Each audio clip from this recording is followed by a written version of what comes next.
YCP ప్రభుత్వంలో కీలక పాత్ర పోషించిన సజ్జల రామకృష్ణారెడ్డికి చిక్కులు తప్పేలా లేవు. తాజాగా సజ్జల విషయంలో ఆంధ్రప్రదేశ్ హైకోర్టు కీలక నిర్ణయం తీసుకుంది. ఆయనతో పాటు ఆయన కుటుంబ సభ్యుల పేరు మీద ఉన్న భూములను రీసర్వే చేసేందుకు అనుమతిస్తూ ఆదేశాలు జారీ చేసింది. కడప శివారు ప్రాంతంలోని సీకే దిన్నె మండల పరిధిలో ఉన్న వందలాది ఎకరాలను రీసర్వే చేసి అక్రమాలు ఆక్రమణలు ఉంటే కోర్టు దృష్టికి తీసుకురావాలని ఆదేశించింది.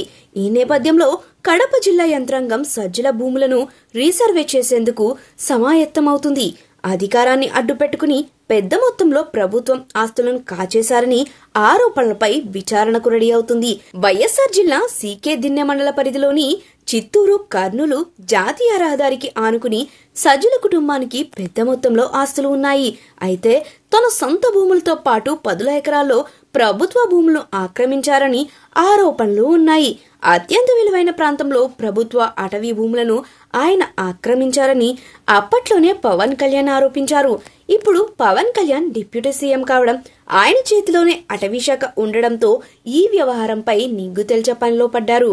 ఈ నేపథ్యంలోనే హైకోర్టు ప్రభుత్వానికి గ్రీన్ సిగ్నల్ ఇవ్వడంతో ఈ కేసు విషయం ఏపీలో హాట్ టాపిక్ గా మారింది. గతంలో ఓసారి నిర్వహించిన సర్వేలో సజ్జల కుటుంబానికి మొత్తం 146 ఎకరాల భూములు ఉన్నట్లు తేలింది. వీటిలో సుమారు 55 ఎకరాలు అటవీ శాఖ భూములున్నట్లు రెవెన్యూ అధికారులు గుర్తించారు. అటు సజ్జల సందీప్ రెడ్డి పేరు మీద 71 ఎకరాలు, సజ్జల జనార్దన్ రెడ్డి పేరు మీద 17 ఎకరాలు, వై సత్య సందీప్ రెడ్డి పేరు మీద 22 ఎకరాలు, సజ్జల విజయ్ కుమారితో సహా మొత్తం 146.7 ఎకరాలు ఉన్నట్లు అధికారులు గతంలోనే తేల్చారు.